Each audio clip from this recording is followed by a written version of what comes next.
Why is the word no such a difficult word to understand? When I say no, I mean no, and we should all mean what we say. It shouldn't be difficult. We all know what no means, and just the sound of no is strong enough to be identified as a negative response. The sound of the word yes is light and cheerful. The body language corresponding with yes is open and engaged, and a person's mouth almost forms into a smile when they say the word yes. Think about it. I'm sure some of you just mouth the word yes to yourself to prove it. When people say no and mean it, you can see it in their face and acknowledge it in their body language. So it's really not difficult to differentiate yes from no. So why then is the concept of consent complicated and difficult? Why are we mired in so many misunderstandings? Let me ask you all a few questions. How many people have a family friend that you can't stand because they make you uncomfortable? Who's experienced peer pressure to attend a party or agree with the majority opinion just so you don't cause problems? How many people have that one friend that always tries to get you to do something crazy even if you don't want to do it?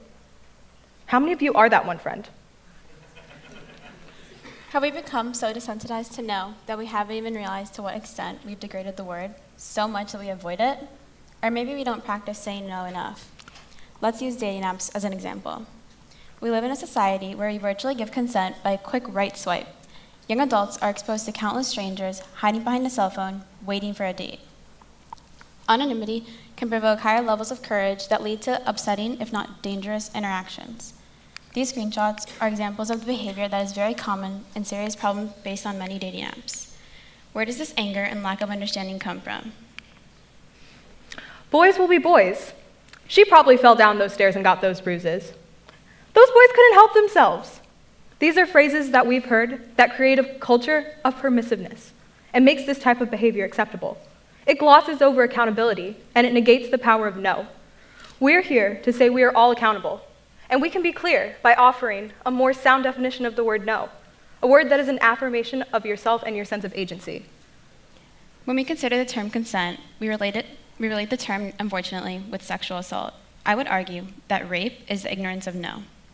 So many people, women especially, have experienced or know someone who has experienced the pain behind the fact that when trying to say no, the no was not heard. Men, women, and children are victims of sexual assault, domestic violence, and exploitation more frequently in our society than we even know. Here are some statistics. In the United States, an average of 20 people experience physical violence from an intimate partner every minute. And on a typical day, Child Protective Services finds evidence for a claim of sexual abuse in children every 11 minutes. And according to the National Coalition Against Domestic Violence, 1 in 5 women and 1 in 71 men in this country have been raped in their lifetime.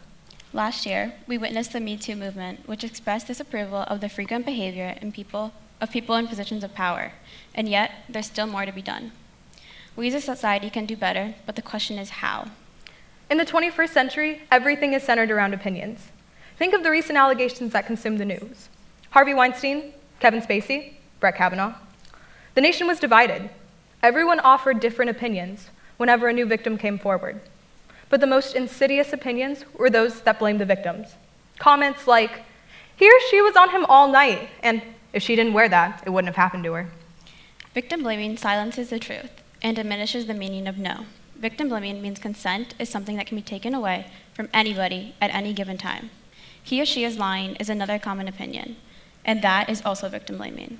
The people's lives have been destroyed over lies about assault. This is more the exception than the rule. According to the BBC, approximately 2 to 10% of alleged perpetrators are falsely accused. As social media users, we all need to stop reaching the assumptions without hearing facts. Our opinions can build each other up or tear each other down.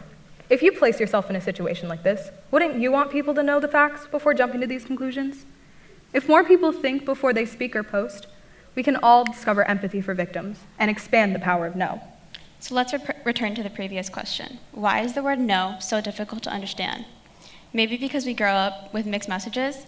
I think you can all relate. We avoid no to avoid conflict with the people we love and respect the most, our families. Children grew up with the phrase, children should be seen and not heard. And there is also the assumption that children should listen as whatever the adult says is right. I think we can reject those assumptions. In my personal life, being from a Hispanic culture, saying no to an adult is extremely disrespectful. For example, when I'm offered something, I always have to say yes, even if I don't want it. Anything less, and they jump to the conclusion that something is wrong and that I'm unsatisfied. I think we can change this.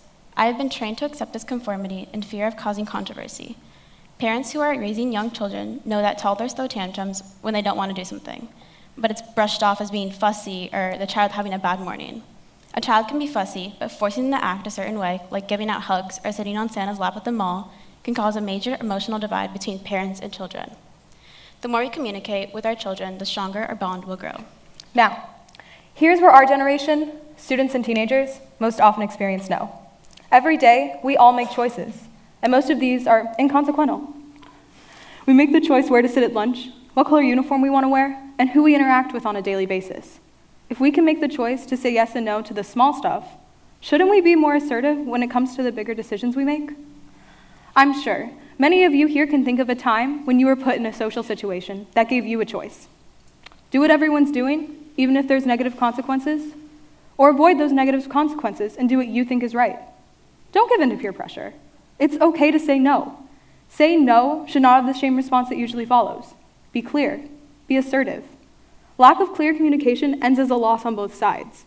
But on the other hand, remember, it's not a bad thing to ask people questions about how they feel. Just a simple, if you're not comfortable with this, don't worry about it. It can go a long way. Consent is one of the many difficult things to talk about in life, but it doesn't have to be, especially if we can all be more clear with our understanding of yes and no. We as a society should be able to take no for an answer. We are all on the brink of finding a solution to our lack of understanding, and the more we talk about it, the closer we can all reach a world where no is seen as no. Take a step back and understand the meaning behind no. Let's define no clearly, and we can all move forward. Thank you.